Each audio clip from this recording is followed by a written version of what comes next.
You're listening to Midwest's Most Dangerous Podcast, Season 17, Episode 11, Lock Pod. Left of Center Pod coming to you live from the NECA IBEW Power in Indiana Lake County studio. Happy Friday. Dude, I got a hair in my mouth. Hair in your mouth. There was like a hair on the microphone. Don't ask, John. It's disgusting. I'm not asking. Don't ask. Where the hell? We don't know. We don't know. Don't say where the hell, because you don't want us guessing. I'm like, what was going on with this microphone before I got here? Don't ask. Like, I don't know. Are you subletting the studio? Yeah. Who knows? It's like a porn. We gotta, see porn who's, podcast. Whose mind goes, John? Whose mind goes there, right? Kevin has to make rent, dude. Yeah. You got to do it somehow. Yeah. You should see Friday night in here. Yeah, it's great. He pulls the drape down. Steve and they just Kellogg. Steve comes in. Dude, there's a freaking hair on my microphone. It's so I disgusting. thought that mic looked familiar on OnlyFans. We got a great show today. Tom, you want to talk about the fact we got an unbelievable guest coming in third? Yeah, we got Beau Bayh. He's Indiana Secretary of State candidate coming in the studio today. So. What a nice segue. Yeah, sorry about that. Sorry, Beau. But Beau's not using this microphone. No, he'll be sitting next to. It's also not on OnlyFans. No, although he could be. I was going to say the guy is right out of Central Casting for sure. Yet. Make him your pitch to sublet. Did you? Good idea. Did you see this in the paper? What's that? That Jennifer Ruth-Green dropped out. I was just looking at the Post. Oh, that's in the notes today. But I don't get the freaking Post anymore. Post Tribune stopped. I thought you got both papers. I like do. I do.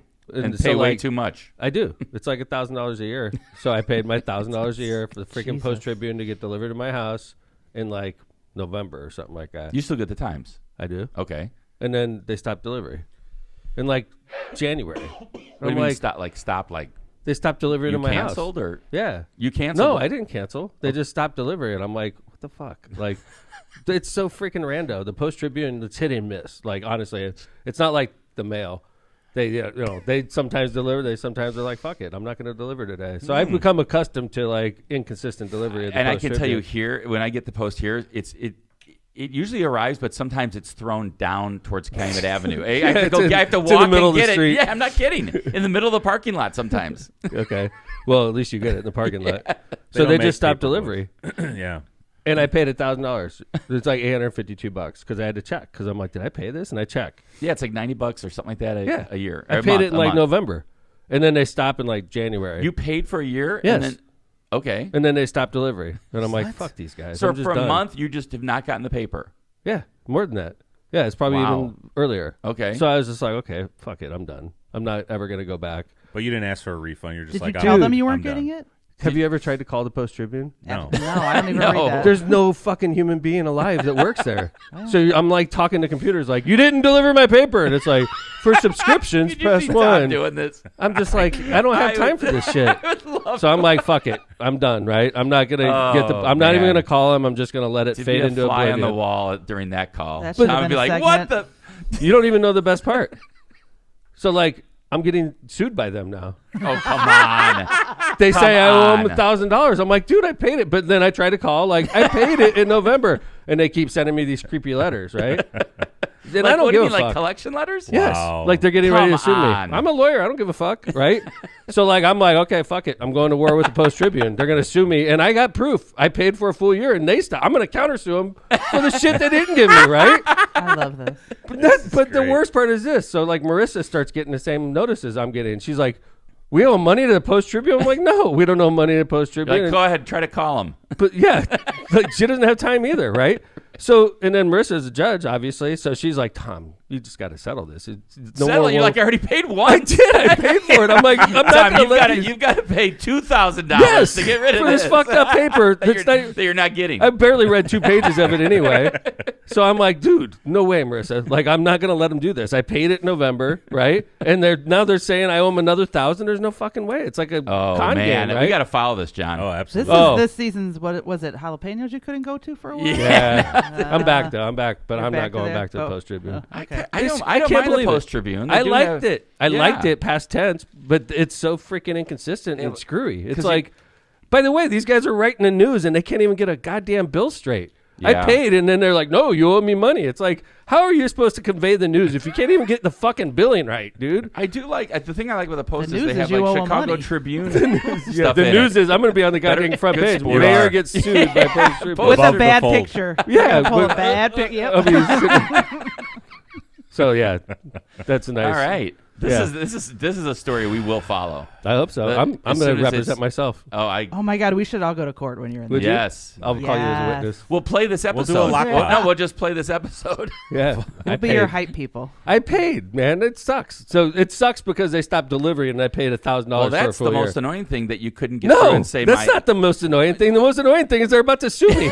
That's the most annoying thing. Well, I get pissed when I don't get the paper. Yeah. Like, it's annoying. I've learned to accustom because I haven't gotten it for a while. Wow. Yeah. Isn't that stuff? Wouldn't that be something Wow. if you started getting the paper again because of lockpot? I Let's hope see what so. happens. That'd be great. It would calm laid the off tensions. the- Because and it- honestly, right now it's like World War III. The I'm like tensions geared are up. high. I'm geared up. I'm researching all this legal casework. So Your counterclaim. It's the principal Tom I'm coming. coming. I'm out. I feel hard. like I could win this case. You could. I paid, and they're suing me. Right, Yeah, right. you could win this case. It's a very easy case, Joe. Right. I paid, and they're suing me, and, Right. and my wife wants me to settle. It's like, what the fuck? I paid. Tom's like, I'm boxed in a quarter. I'm very good at finances, man. I know I paid, so like I'm going to goddamn U.S. Supreme Court on this one. That is great. Yes, Justice Scalia. Yeah, I he's paid dead, in but I November. mean, Oh damn. Yeah. So anyway, Well, that's awesome. All right, so, that was really funny, by the way. So I was cry laughing here. What, you love it when I get sued. I know. I just My corporate counsel. Could I hire you to represent Oh, me yeah. on this? Yeah. He's hearing cha-ching. not as corporate counsel. Oh yeah, Kevin's man. like, what's 33% of $852? This is gonna pay the rent this month. We're gonna make a lot. Fucking Steve, Lockpot pays Steve, more I than got that. a great new case. Relax today. I don't know. It's Super Bowl weekend, and we're gonna. I figured once Beau gets in here, maybe we'll finish the show with our Super Bowl picks. But in the meantime, this whole halftime show, Jill, I know you've been following this. The halftime show and the competing halftime show. Bad Bunny, who people have just I think he's very popular, and but some people think he's un-American because he's from Puerto Rico, and then you've got the alternative halftime show. Oh yeah, you guys heard about this? No. Well, we Turning Point. We reported Jesus. it. No, no. We I've heard thought of we it. would. Yeah. I don't really follow this whole issue, being honest with you. Oh, this is hilarious. There's never been a foreign-born entertainer at the Super Bowl? He's not even He's foreign not born. foreign He's born. Yeah, that's American. true. Yeah, okay, yeah. But still, there's never been Elton Oh, John. Nobody ever Yes, the Who played. Who? Yeah, they played. Did they make a big deal when the Who played? No, You were man. at that one. I- Isn't that funny? They Yeah, didn't. 'cause They they're didn't. white. Prince. Yeah, I agree. He was from Minnesota. Oh, that's like a foreign country, according Yeah, to Trump. you know. So, but the interesting thing is Hammond does have a little bit of fun to play in this. Is in this that- true? Hammond, Indiana is going to be featured in Turning Point USA's alternative halftime show. We don't know that, but we do know Okay. Brantley Gilbert, who's one of the the lineup. This is a killer lineup: Kid Rock, Brantley Gilbert, Lee Brice, and Gabby Barrett. Don't be dissing on Brantley. He was a nice guy, and actually his I liked him. the guys that traveled with him were phenomenal. I'm not a Really huge good. fan of the music. All due respect to Brantley, but I thought he was a great guy. And He like you was. said, Kevin, his crew was just top notch. Totally There was a great really guys. pleasant experience having them at the pavilion. So, interesting story about Brantley Gilbert. So, last year, they were trying to film a video. Actually, at the time, it was for It was going to be for Hulk Hogan's new show. Of course, Hulk Hogan passed away. Wait, And they, what? Yeah. And they weren't able to film it in the studio, so they asked, "Hey, after the show's over, can we have the Yeah, I pavilion?" remember that. Remember that? They went until 1 a.m. Yes. They were shooting a music video And at the pavilion. they- I until- remember that part. I don't remember the Hulk Hogan part Yes. of the story. They were so happy with us because they were first off, we were happy with them because Brantley was a huge hit for us, and then they were so nice. They're like, is it a problem if we shoot a music video at the pavilion tonight? We're like, dude, you can do whatever you want at the pavilion. I don't.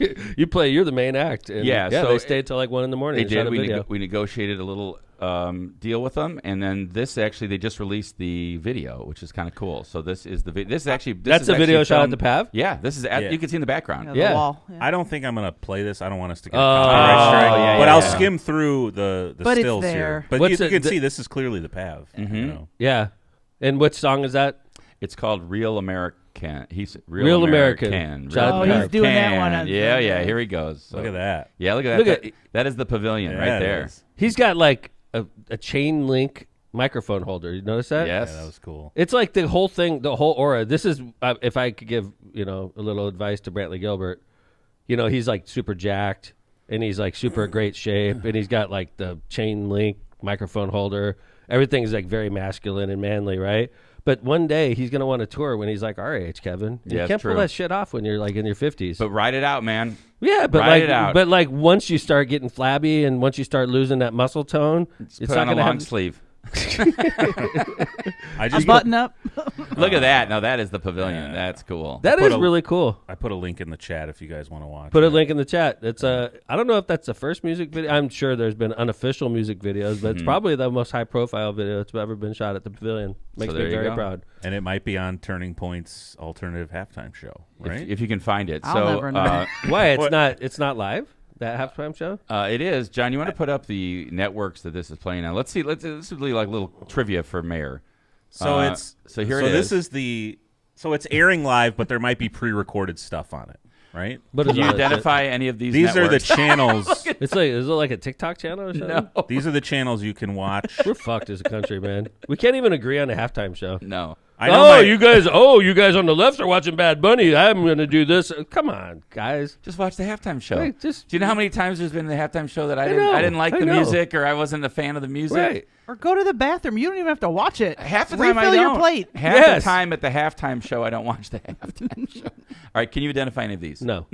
John? My dad watches OAN. Okay. So that's the only one I... Mr. Besmar will be tuned in. Yeah. Yeah. Wow. How about we all do this as a country? We'll just tune out.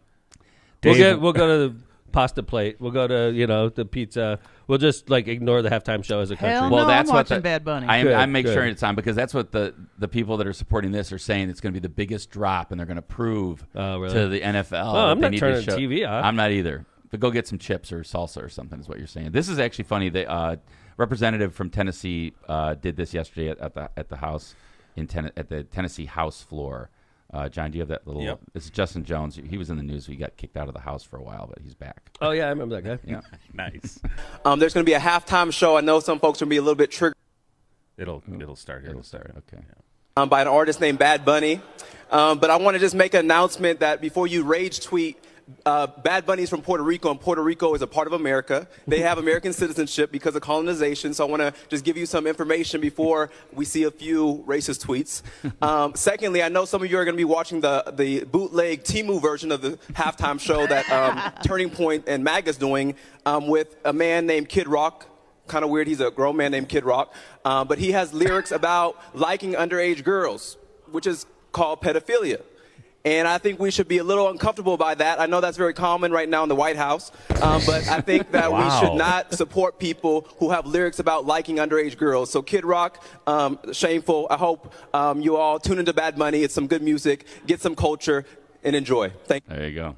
That was pretty cool. That was good. All right, I'm listening to And Bad he's Bunny. kicked out again. The Temu. What do you say? The bootleg Temu. Team version, yeah.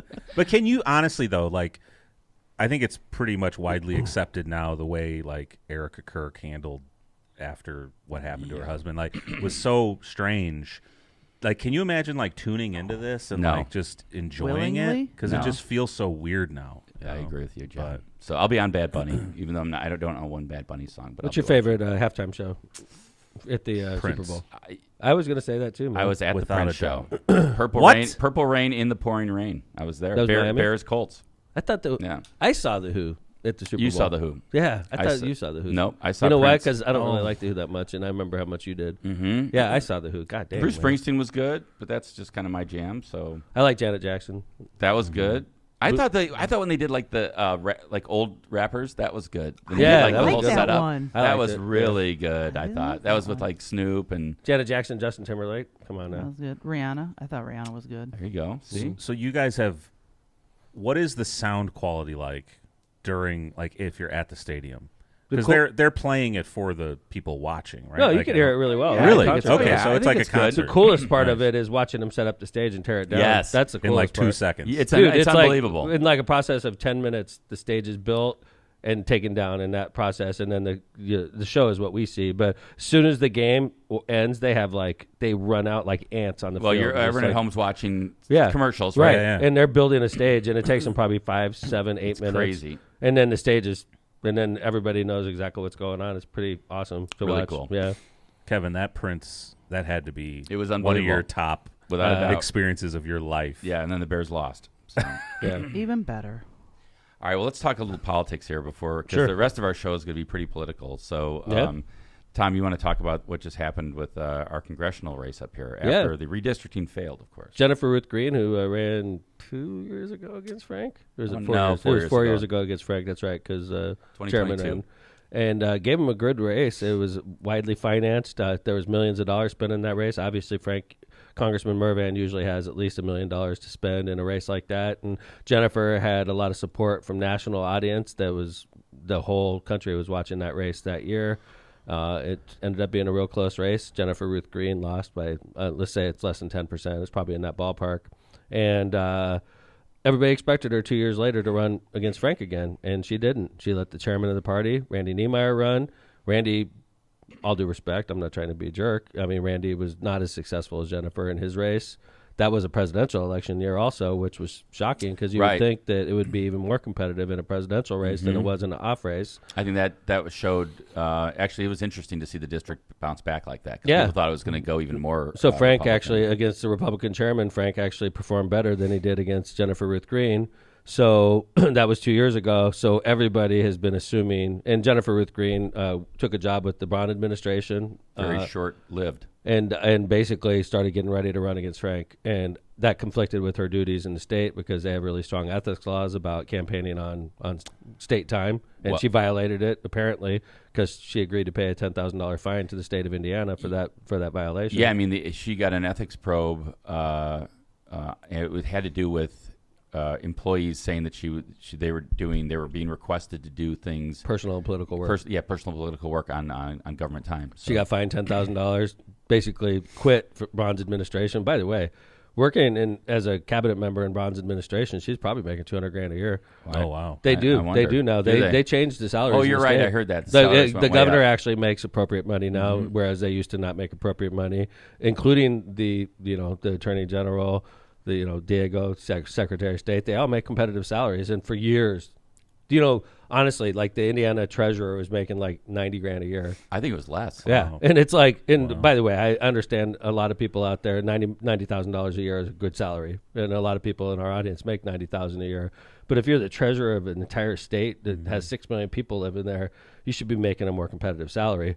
And so anyway, Jennifer had a job, a couple $100,000 a year job, and she was so focused on running against Frank Mervan that apparently she got tangled in some ethical conflicts in state government, got let go / quit, paid $10,000 to the state, and now everybody just expects her to focus on running against Frank in the 1st Congressional District. And I wonder if she thought, redistricting is going to go through. She was out there before that, though. I mean, she probably anticipated it was going to go through and it would make her job easier. Absolutely did. But remember, she ran in the old district and she did very well in the old district. I think actually Jennifer is the kind of person that could have made noise, although not this year, honestly. Jennifer's also smart. This is not a good year to be a Republican. The Republican Party is going to suffer some extreme losses in November this year. So, the question is, how extreme of losses are they going to suffer? But they are definitely going to suffer. And quite frankly, Frank Mervan is not going to lose in November in the 1st Congressional District. No. They could put Ronald Reagan in the race against him, and Frank Mervan is not going to lose in 2026, in November 2026 in the 1st Congressional District. Jennifer's a smart woman. She knows that, and she bowed out yesterday. I don't think it'd be a smart thing to do if you're a Republican to run against Frank. This year. This year. Yeah, I don't Agree. I think It's a tough race even in the best of years in the 1st Congressional District. I was going to say that the district actually, the bounce back in 24, I think, made me feel like, okay, the district's still pretty good D here in a presidential year. I tell you what, I think it's always, I'm a Democrat in a red state, okay? And I always feel like when the White House is run by the Republicans that I get treated much better as a Democrat in a red state, okay?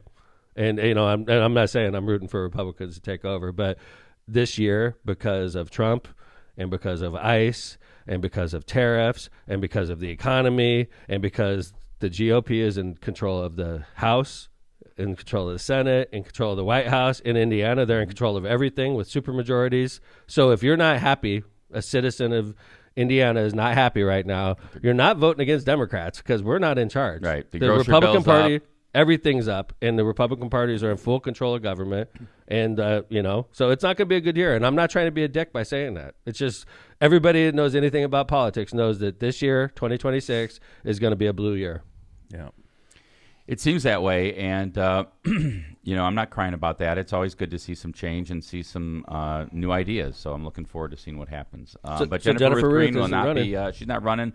That makes Frank's job a little easier, I think. Not that I personally don't think he was going to have a problem this year. So how about this though? Okay, so he still has a Republican running against him. He has no Democrat. It's the Porter County Commissioner named Barb Ragnitz. Oh yeah. I saw that. She just loaned her campaign $1.5 million to run against him. That's nice to have that to loan your campaign. What? She's got $1.5 million cash on hand right now. Wow. Okay. I mean, whoa. Hey, Barb, what's up? All right. I didn't know your you money. got that kind of money. Jesus. That's, right? See, and that's not all of it. That's just like what I'm that's the flexible part.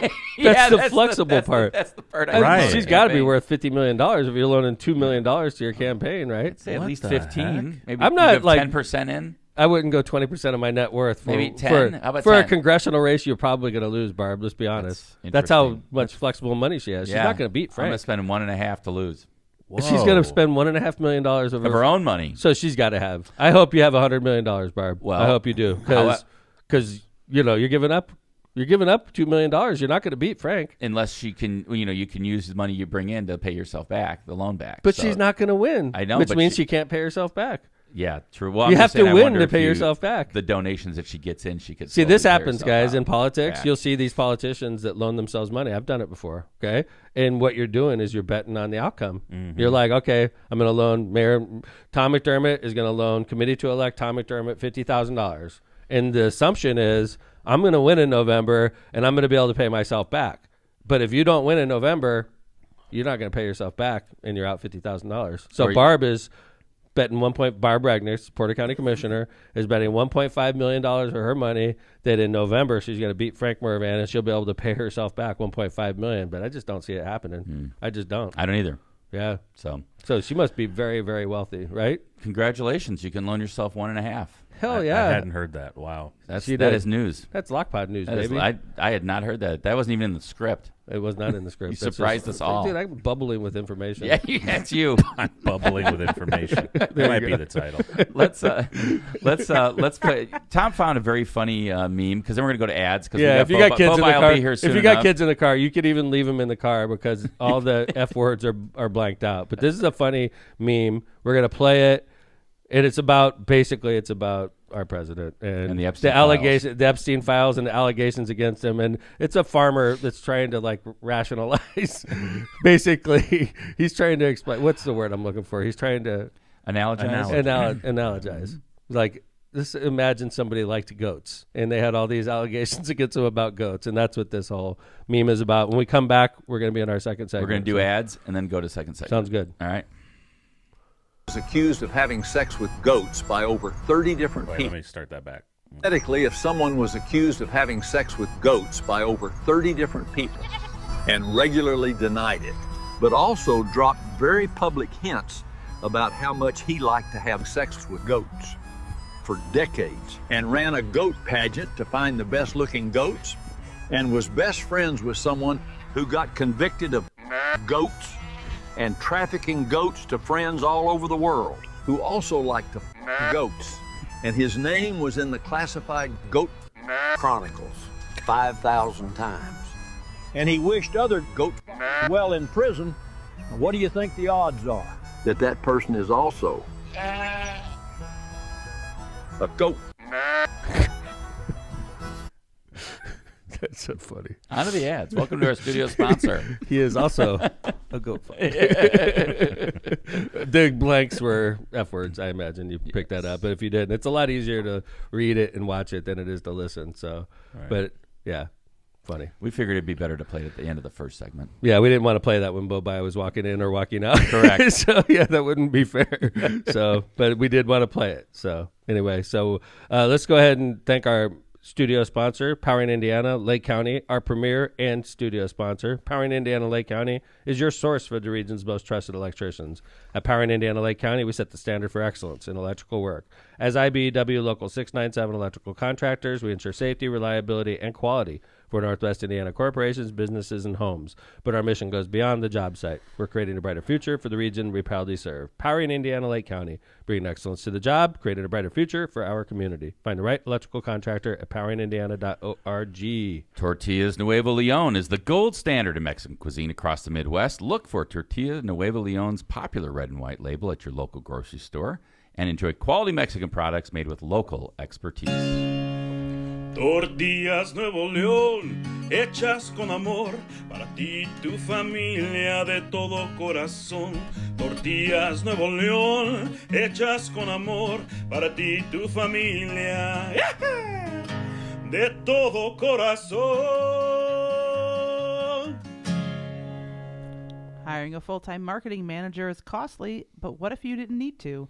At the Branding Room Floor, we are your marketing department, providing marketing strategy, creative design, web development, full brand management, and more, all for less than the cost of a single employee. We're the region's award-winning full-service marketing agency, partnering with businesses and organizations that want complete marketing department results without the overhead. Stop doing it yourself or delegating to unqualified employees. Get the support, expertise, and partnership of a full marketing team with the Branding Room Floor. Visit thebrandingroomfloor.com to get started today. Cantrell and Cantrell, attorneys at law. Are you injured? Are you in trouble with the law? If so, give Cantrell and Cantrell a call and schedule your consultation with somebody who's in the court and at the jail every day. Call John Cantrell at 219-554-4LAW or visit their website at bettercallcantrell.com. John and his wife, Kristen, make a great team and are waiting to hear from you. Calumet Brewing, did you make it a dry January? Nope. Now what? No, I didn't either. How about continued into a free from alcohol February with a cold alcohol-free beer? Michelob Ultra Zero is a superior alcohol-free beer that has 29 calories, 6.5 carbs, and a new lime-flavored option. For those that love craft brews, try the new Golden Road Mango Cart NA or Elysian Easy Dust IPA. Don't forget about Stella Artois 0.0, which is brewed to give the import drinker a perfectly balanced alcohol-free beer. With so many great non-alcoholic beer options, keeping your dry January rolling into February has never been easier for those that love beer. Enjoy beers and cheers responsibly. Thank you to our sponsors. Including our studio sponsor, Powering Indiana, Lake County. Indiana Speaker of the House is in Hammond. I heard that. He was there last night meeting with people in the Lost Marsh. It was reported in the Indiana Business. Was it? IndianaBusiness.com reported that the speaker is going to sponsor the Bears bill.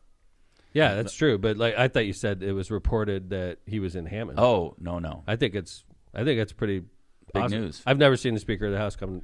I've never seen the Speaker of the House leave the house, much less come to Hammond, right? So I bet he gets around, but I'm sure he gets around. I've never known him he to come up here. Todd Houston. He represents Fishers, so in that area, really well respected guy. Runs really a tight smart ship. guy. He's really very well suited for the job, honestly. I think his demeanor is really it's impressive good for that job.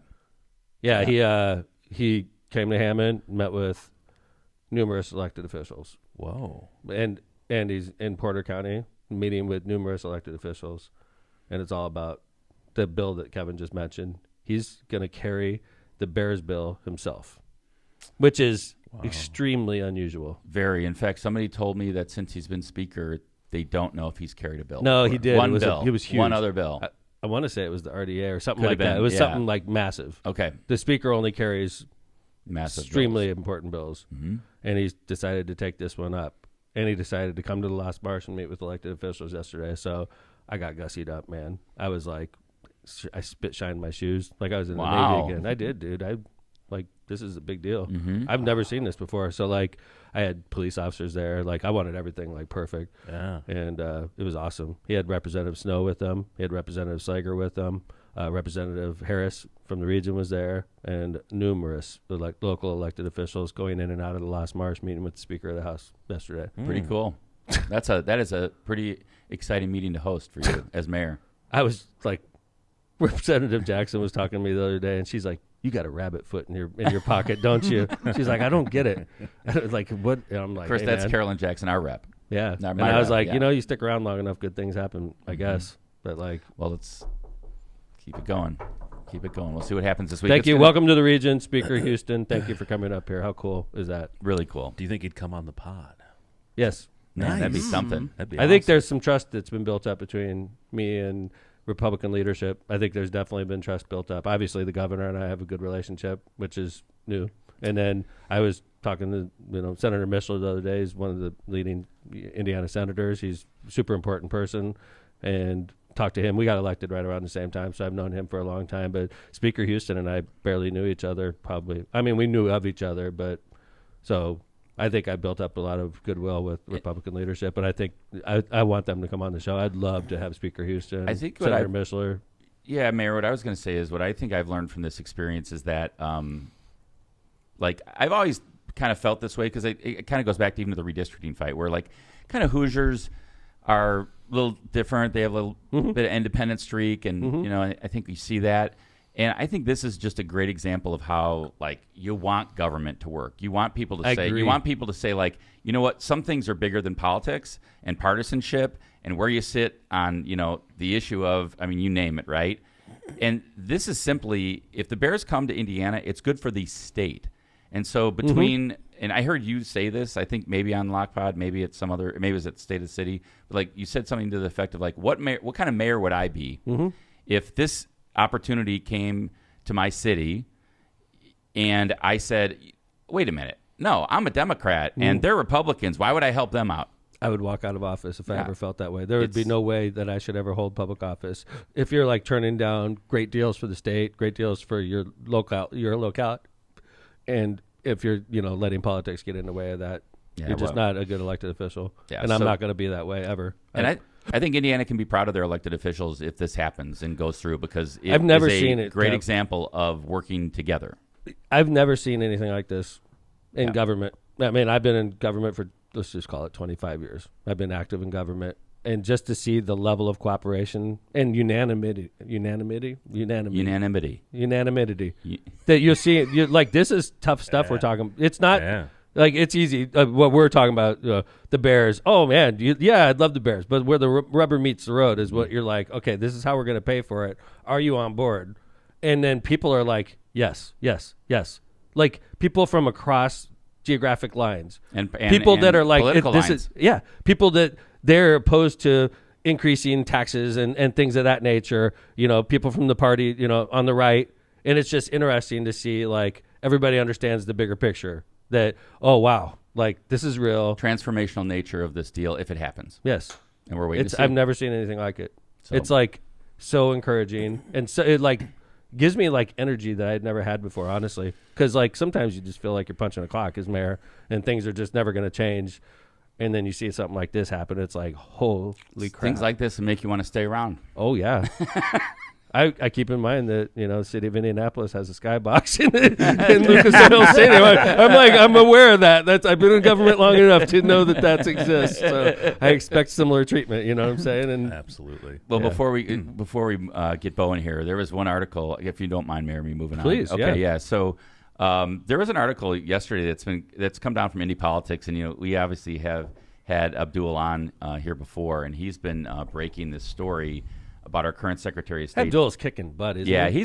He really has hit an investigative journalism kicking nerve down there. I mean, he's really on top of things. He's not that he wasn't. He's super smart. But like when the traditional media can't even get their billing straight about who paid, and they're suing the mayor, and they're suing the mayor.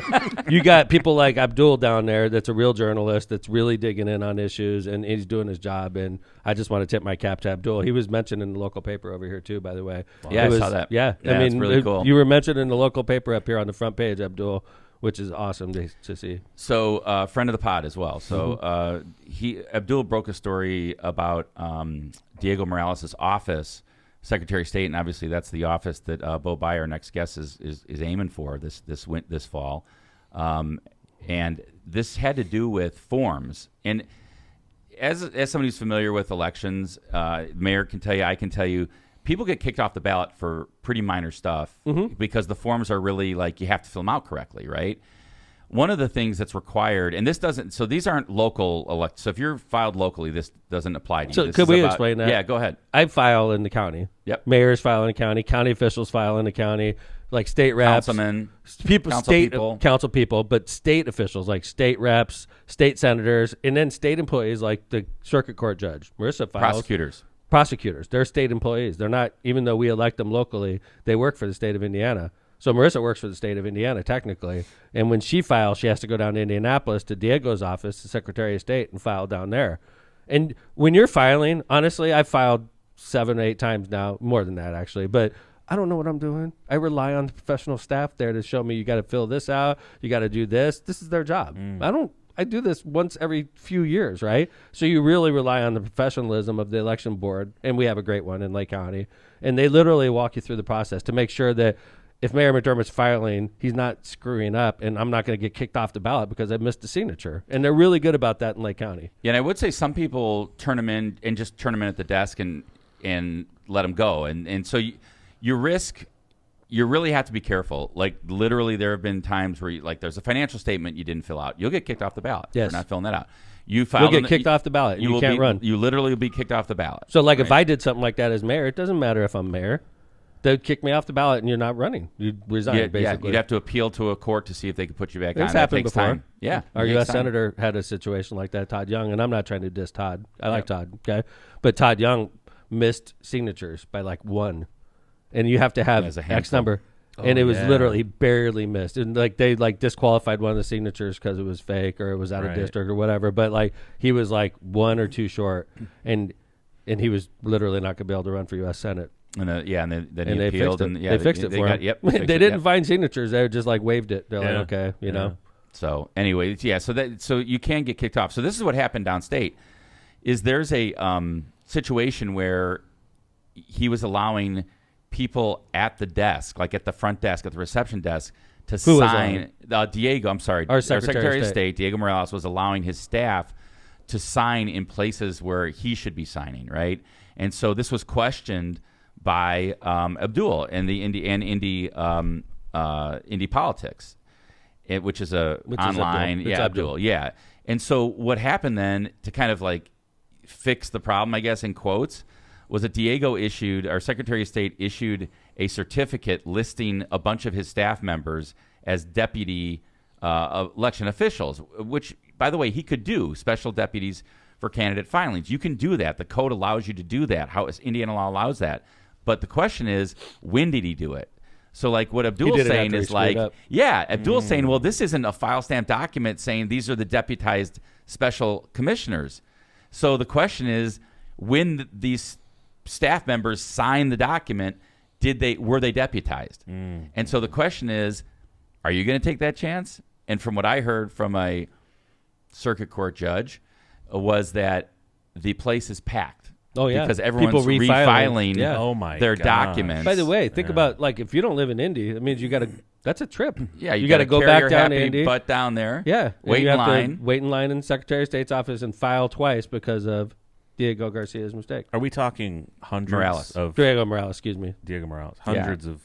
Oh, yeah, because think about it. Every state reps, that's 100 people right there, right? So, and then you got every circuit court judge, or not, I'm sorry, circuit court judges aren't running, but every prosecutor, that's 92. 92 prosecutors running from across the state. Yes. Right. Wow. Yeah, that's a lot of people. Any circuit court judges running. And some Senate. And then some Senate. One half of the Senate's running. So you got 150 just legislators running right now. Yeah, plus you have probably every congressman or congresswoman. That's running. true. Yeah. Anybody that's running for Congress. So 9 times whatever, 4 or 5 competitions are. Yeah, right. So you're talking a few hundred people are screwed by this, and if they take the chance that the Secretary of State Diego did it the right way, they could be challenged and knocked off the ballot. Yeah, this is the way Abdul says it. He said, because the certificates lack timestamps, they do not establish that each special deputy was legally empowered at the precise moment any particular candidate was sworn. Even if one candidate was processed before that deputy's own oath and certificate were actually filed and effective, the legality of that filing could be called into question. So the recommendation for people that are candidates are, for candidates, the safest course remains unchanged. Verify your filing, and if there's any doubt about who was legally authorized to receive and authenticate your oath, or when that authority attached, cure it before the February 6th, which is today, deadline at noon. Yeah, I have to get going. Waiting have to get down to Indy. What are you running for? They're an hour ahead. Yeah. So anyway, that's going on. And that's probably going to be an issue. Like, how do you manage? It's a pain in the ass. How do you manage your office? I get called down to Crown Point sometimes by the election board, and I get all shitty about that, and I have to drive to Crown Point. Imagine having to drive to Indy because of the Secretary of State's mistake. I'd be salty. So because it's not like you don't have anything better to do. And by the way, you have no choice. It's like you have to go down right now if you want to like verify and make positive that you're not going to be knocked off the ballot.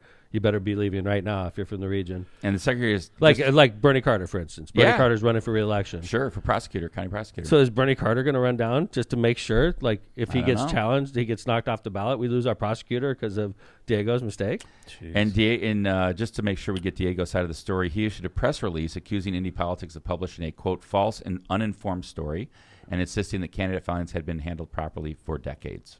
It's interesting. Even though he's only been in there a couple years. 4 years. So, decades, okay. We're going to do some ads. Mayor's going to go get Beau Bayh. We're going to have a Democratic Secretary of State candidate in our midst who's got a pretty famous dad that we all know. Cool. Let's go ahead and start with 219 Development and Bauer Construction, our studio sponsor. We're excited to welcome longtime friends of the show and now one of our premier studio sponsors, Bauer Construction Company and 219 Development Services. This week, they're highlighting the PCC Wellness Austin Family Health Center, a high-quality not-for-profit health center providing medical and dental care to healthcare desert and to some of our most vulnerable community members. The 219 Development and Bauer Construction teams work closely with the owner and architect to engineer this project, delivering a more cost-effective and highly functional facility without sacrificing quality, and it was completed both ahead of time and under budget. If you're building or developing in Northwest Indiana, Bauer and 219 are the teams you want in your corner. They can transform your vision to reality with confidence. Learn more or get started at 219-803-0417. MCR Partners is your one-stop destination for top-notch expertise in economic development, finance, and planning.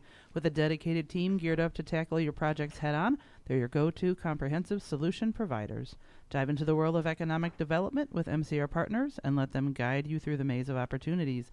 Stay in the loop and connected by hitting up their website at mcrpartnersllc.com for tailored assistance. Don't hesitate to reach out to Matt Reardon at 219-741-9511.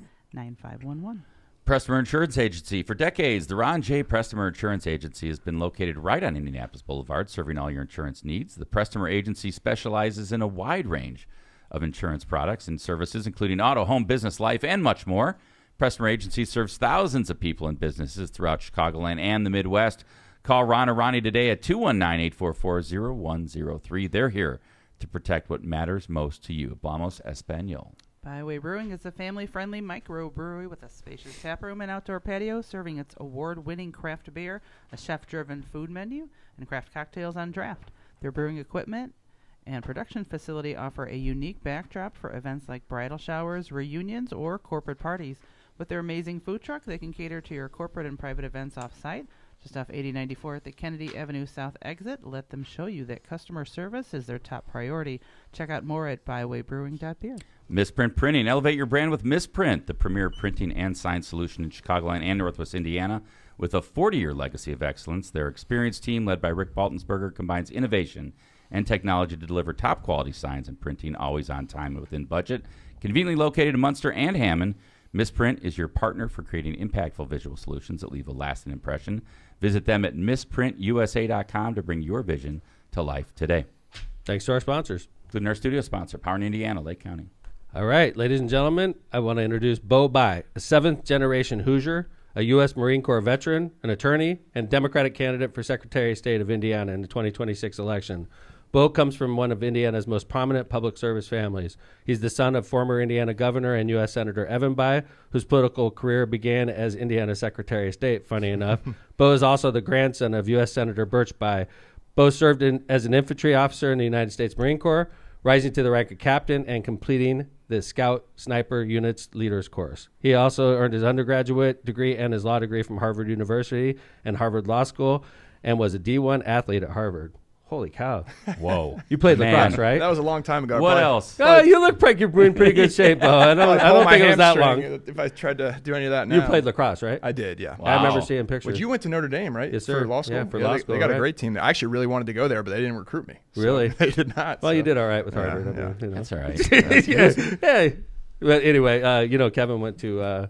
Yeah, Penn didn't have Penn, a yeah. good. They had an okay lacrosse team. Did you when I play was lacrosse? there. No. Did you? My You brother weren't- played. you weren't a and D1 athlete? my niece played lacrosse at Dartmouth. Oh, good for her. Yeah. So was Johns Hopkins like always still Johns really Hopkins good? was good, Yeah. and the sport's growing a lot in our state. Culver Academy, Yeah. and Marshall yeah. County has a great team. Culver's Nationally great, isn't it? Yeah, great. Yeah, Culver, Yeah. the whole town is awesome. Yep. The lake I there. do a triathlon there every summer. Good for I you. love it. All right. Yeah, it's a Yeah, yeah. sprint. But He's I just do. trying to make sure you know he's. I'm not. Hey, I'm not in my all right. 20s, but I'm doing all right. So, hey, Bo, this is Jill. This is John. Jill, Nice John, meet you, good to Bo. see you. Thanks Yeah. for having me. Welcome back to the region. I know you've been here a lot lately. I have, yeah. Yeah. It's good to be back. You're working hard today, huh? Working hard. We were in Evansville last night. Whoa. That's a 6-hour So drive. we're doing the whole length. US Whoa. 41. US 41. We Or got 69. back last night at after midnight, and then up early up here, and then we got some meetings today up So here. you went Evansville to Indianapolis here. Indianapolis up here, yeah. That's So- pretty much. That's called traversing the state. Well, you got to do this. 92 counties, you got to hit them all, right? Yeah, man. So I tell you, it's funny when I was in 22 when I ran for Senate.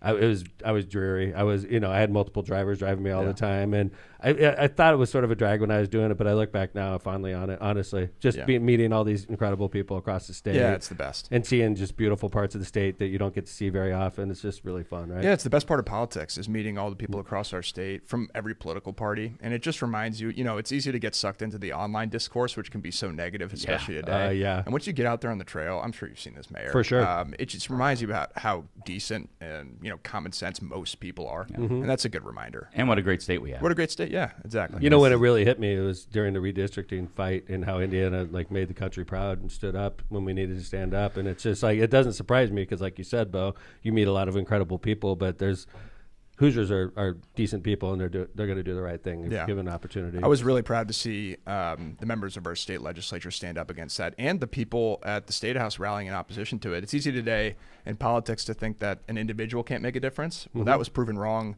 with the thousands of people that called their state reps and went to the State House in opposition to that. So that was really encouraging to see.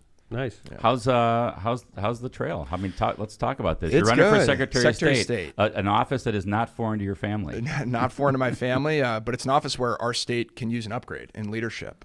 We just did a whole segment on it. I was listening keenly. I mean, I did another show yesterday speaking about this filing fiasco that's going on. I mean, so the Secretary of State of Indiana is not only dishonest, he's spent $90,000 of taxpayer money on a luxury SUV for himself. He's taken trips all over the world and won't disclose the purpose of the travel or who's paying for it. It's he's given out millions of dollars in no bid contracts to his largest campaign donors. So put all of that nonsense aside, he is also incompetent, it turns out, because his office can't do one of the blocking and tackling of the Secretary of State's responsibilities. It should be handling our elections, and candidates filing for public office should have a lot of faith that the Secretary of State can do that the right way. Let me ask you a question.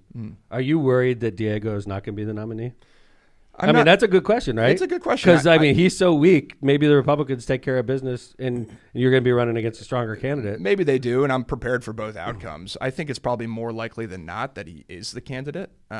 He won at a convention the first time. Oh, we remember. And how these conventions work, Tom. It's 2,500 people, and so you can really make an impact. You can meet all those people individually. And say what you will about the guy, he does get around the state, and he does meet these people. So he does give him credit. He's been honestly, Bo. He's been to Hammond probably 4 times. Yeah. Since he was in the parade. He was coming up. I mean, I mean, honestly, I chalk this up in some of the good things he does. Okay, and I'm not trying to be a total jerk. He does a couple good things, but it was July 4th or July 3rd, but it was the dead dog days of summer. He came up by himself for an immigration ceremony, and he gave a speech, and he did. And I'm not trying to campaign for him. I was impressed though. I was that's what politicians are supposed to do, traveling the state. And I know Bo will do that because Bo, you've been here 4 times since then. So. Absolutely. And look, nothing. I will never say a bad thing about the guy personally. It has nothing to do with him as a person. I'm sure he's a fine guy, but we got to be honest about his record in this office. That's true, Bo. That is true. And we shouldn't be surprised when his office bungles this candidate filing thing, because your listeners may not be familiar, he was fired not once, but twice from the office he now holds for incompetence. So this should not be surprising to us when stuff like this occurs, I think we had a stick when Blythe, Blythe, of course, she's also she gave us a sticker, fire Diego again. There you go. Yeah. So What's refreshing also is I know it's a contested primary, and I watched the two of you interact. You were together at an appearance in Lake County, and I have to say that you were very good, and you guys were very good to each other. I thought that was nice because, regardless, one of you is not going to be successful, and I think both of you are just great people. So yeah, I'm always going to remain positive, even in competing, and I think competition is actually a good thing in politics. One of the problems with our state, just at a larger level, is that we've had limited competition in state politics for the past 2 decades. Yeah. And it's just like in business, when there's one store in town that can charge consumers whatever price they want, there's no incentive to create a better product. Same thing's true in politics. If there's one group of people in our state's Republican Party in charge of everything for 20 years, there's not a whole lot of an incentive to offer a better product for voters. And so you get results like Diego Morales. So competition is good. I will always remain positive. I think, we shouldn't be tearing down other Democrats, especially when the ultimate goal is getting Diego Morales out of there. Let me ask you, Mayor, it's we've had a couple Marines on, but Mayor is a Navy guy. He likes to bring it up. I want to ask you a little bit about your service. I mean, tell us a little bit about what you did when you were in the Marines. Yeah, so I was an infantry officer, so it's kind of the stereotypical meathead thing. You probably interacted a little bit with those guys. I got all kinds of crap. Yeah. I dish it out too, though. Don't worry. So kind of the stereotypical thing you think of when you think of Marines, weaponeering, field operations, things like that. In addition to the infantry stuff, I did a deployment to Europe after Ukraine was invaded by Russia. I did a intelligence-focused deployment to Europe to help target some Russian people and help Ukraine defend themselves. So that was a really cool experience. And when I was in the military, we did that's all we paid attention to was Russia. Yeah. We were off the coast of Russia. We were always that's the funny thing. Well, China at that time. I mean, this is in the 80s. China wasn't what it is now. So. Where'd you go to boot camp?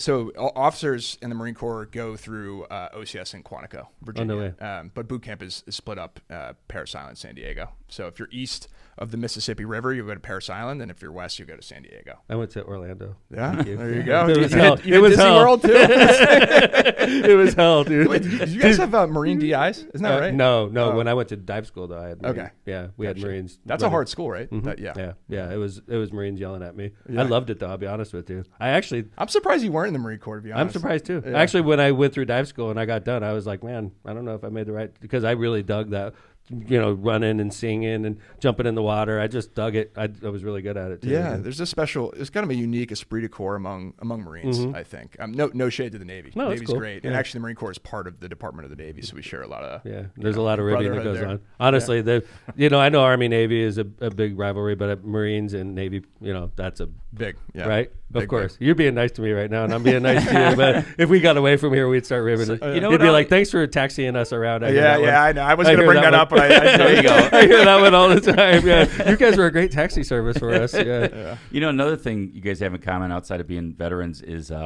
you both have, when you both ran for office. I know when Mayor Tom ran for office his first time, everyone was talking about his dad. Yeah. When you're running for office, I'm sure everyone's talking about your dad. So tell us, I'm story, just kind of curious on you guys both. Like, how do you?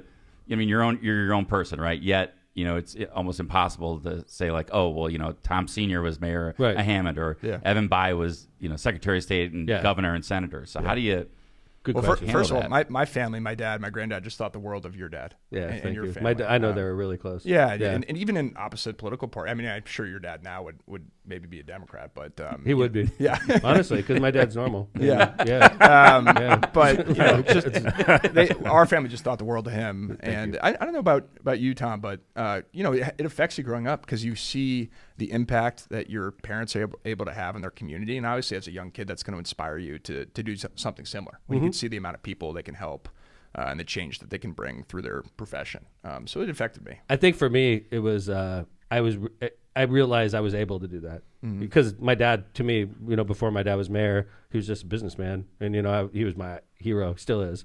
But like when my dad became mayor, it just like opened up channels in my brain that I didn't even know existed. And I was like, wow, you could be a normal person and then you could turn into an elected official. Yeah. And for me, that connection, it would be like if my dad was on the Cubs or something. I'd probably be playing baseball right now. I wish he would have gone to the Cubs, actually.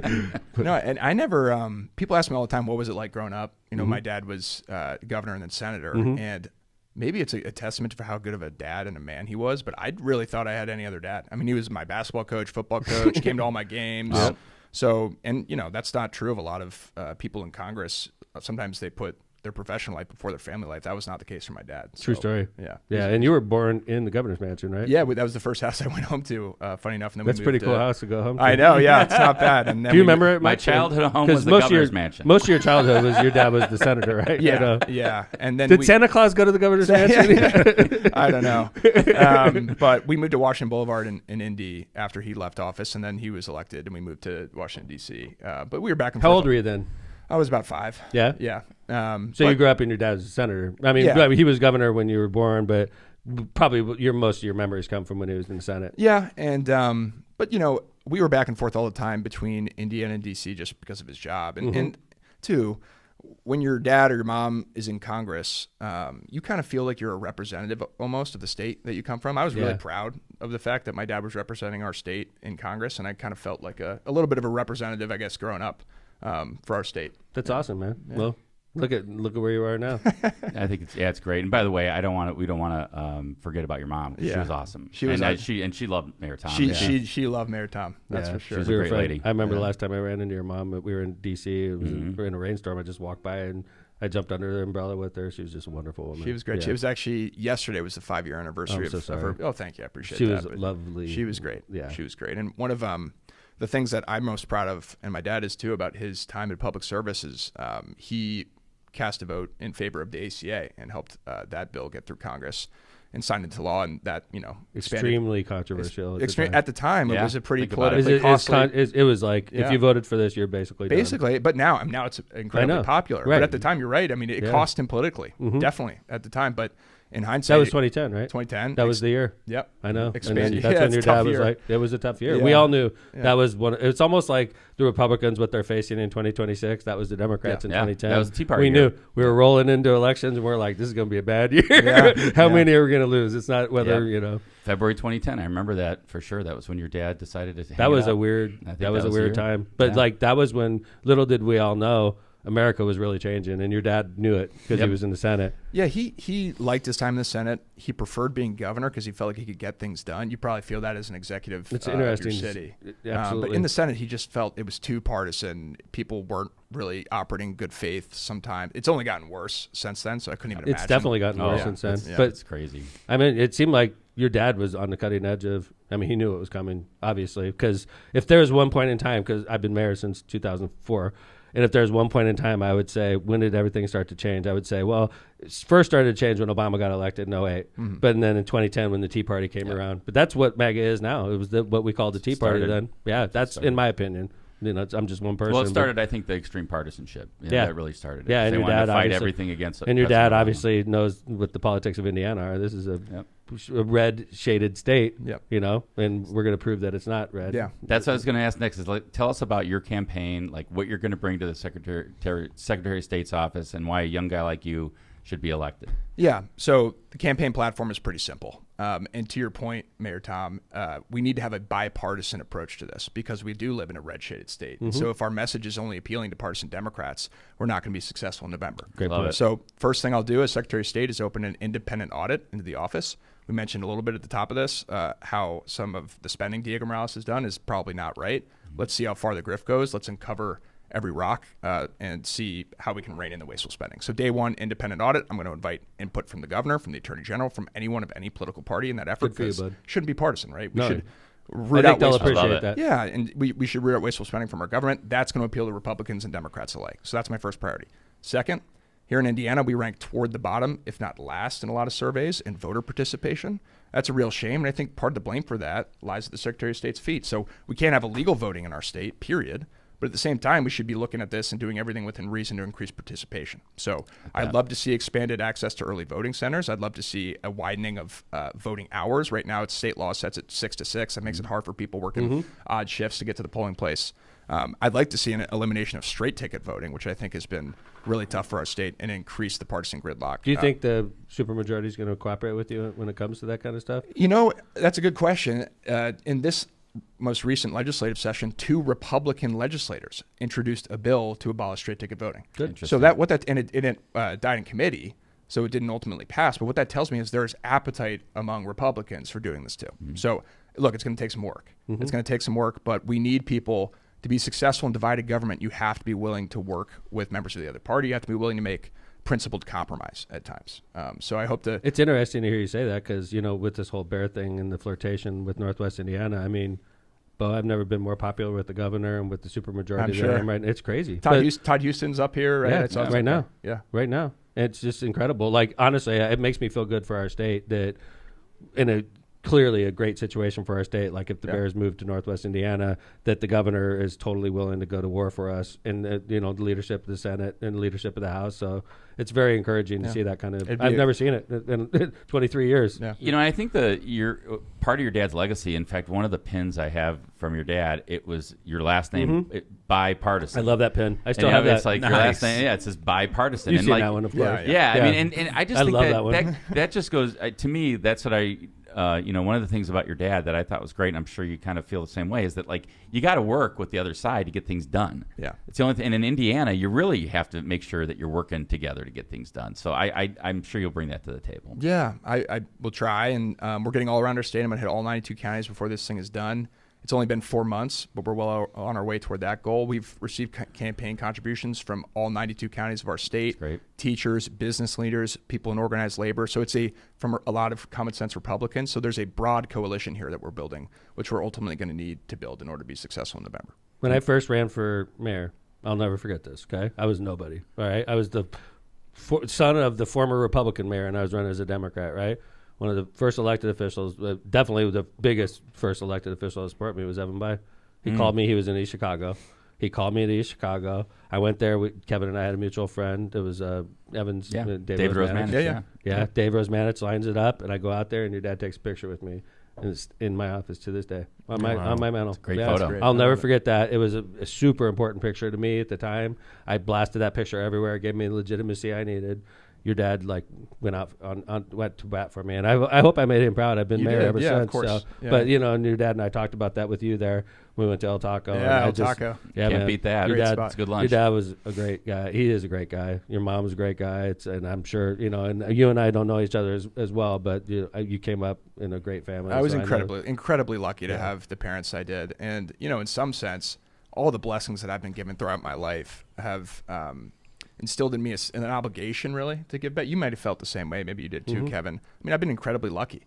And with that comes some responsibility to try and improve your community and your state. So I'm going to do everything I can with the blessings that I've been given to do that. Good for you, bud. I noticed that you were on a competing podcast of ours, Andy Bashir's podcast. Whoa, man. The governor of Kentucky. Beau Bayh is on there. I'm like, what the hell, man? We're supposed to get the exclusive.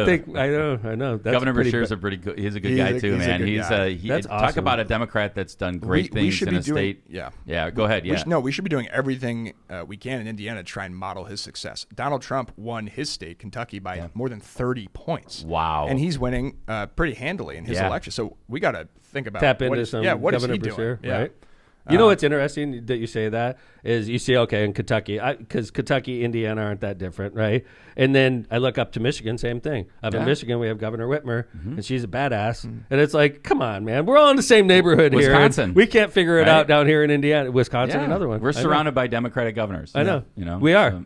And, yeah, it's unbelievable. Well, hopefully we'll have a Democratic Secretary of State. That's right. Yeah, and I think we got a great shot, man. I really do. You got a great campaign. I know you raised a lot of money. I don't know if you want to talk about that, but almost obviously $2 million, and that's so important. You need that. It's important. It allows you to do the messaging necessary to break through, especially in a state where we have straight ticket voting. We will spend a lot of resources and time and effort in this campaign to get a voter to go into the voting booth and turn the page. If I can get a voter to go in, a traditional Republican voter, to turn the page in their voting book, I'm pretty confident we can win this election. It needs to be a competition between myself, hopefully, and Diego Morales as individuals, and not national political parties. Because if that becomes the dynamic, we're not going to be successful. So election day for you is in June. obviously. June will be the convention, and then November. Well, yeah. Well, I'm talking about for the primary. Yeah. For So for the nomination. the nomination is at the Indiana State Democratic Convention. That's right. Right. Yeah. It is a contested race with delegates that are voting. So there's 2,500 delegates. Yeah, about around there. Nice. Yeah, and if you're interested in being a delegate, Today's you can the day. still register by noon. That's so right. local Yep. time. So if you're on the Eastern time zone, you got till noon. If you got till noon either way, just noon at your time. So before you go, Beau, I know that even though you've raised $2 million, you still want everybody that's interested to be able to donate, whether it's $1 or $1,000. So we've got your website up. This is you looking good That's, there. my mean mug right there. There you You're go. looking good. This is beaubayh.com. I know John's going to put it in chat, right, John? The most handsome Marine I've ever met. Well, I got rid of that haircut they were giving to me. So I know. I got the haircut now. Yeah. Dude, I go for the State of the City the other day, and my guy, he cuts me all the time. He gave me like a high-end tight. I'm like, oh, shit. you're ready for boot camp. So one of my supporters comes up to me, and she goes, oh, you got a haircut? I go, yeah. She goes, I hate it. She told me that like right after the speech. I'm like, you could have told me that an hour Well, ago. because she feels so comfortable with her Yeah, man. right. Right, It's like, right, I right. hate it. I'm like, Thanks. thanks. I appreciate it. There I hope you the go. speech was good. But thank you, Beau Bayh, for coming Awesome. on Lockpod. It's Happy good to to see do you. it. First of many appearances, I hope. Good. And I wish you nothing but the best of luck. I think you're doing a great job. And I know you'll do great things if you're, given the honor to, follow in your father's footsteps and be the Indiana Secretary of State. And looking forward to working with you, bud. Thank you, Mayor. Beau Really Bayh. appreciate it. Thanks. Appreciate your service to the city, and Kevin, thanks a ton. Oh, Thanks. absolutely. That's Thanks for coming Beau Bayh, on, Beau. everybody. And, Jill, another great show. Thank you very much. And Jay Vez, awesome job back there. To Kevin, Thank you. Thanks for hosting us and doing everything you do for this show. And to our audience and to our sponsors, thanks for everything you do as well. We love doing this show. We're going to be back on Tuesday with another great show. But, I don't know if it's going to be as great as this one. We have great guests and funny topics, but we'll be back on Tuesday. We'll give it a try. Thanks for listening to Lockpod. Season 17, episode 11 is in the books, and we'll be back on Tuesday. Don't forget. Oh, we forgot to say. Oh, Super Bowl picks. Please, Any? Oh. We got Seahawks. I got to see it. I hate the Patriots. I'm taking this off. I don't hate either of them, but I just think the Seahawks are too good. I want them to win their first Super Bowl. Seahawks? Yeah. Who you got, Joe? I don't like the Patriots either. Okay, you go. Seahawks, Jabez. I'll go with Patriots. Oh, So we had to have one. of That's course. Bez in a nutshell. Contrarian. All right. So season 17, episode 11's in the books. Thanks everybody for listening to Lockpod. See you on Tuesday. Take care, everybody. Lockpod's out.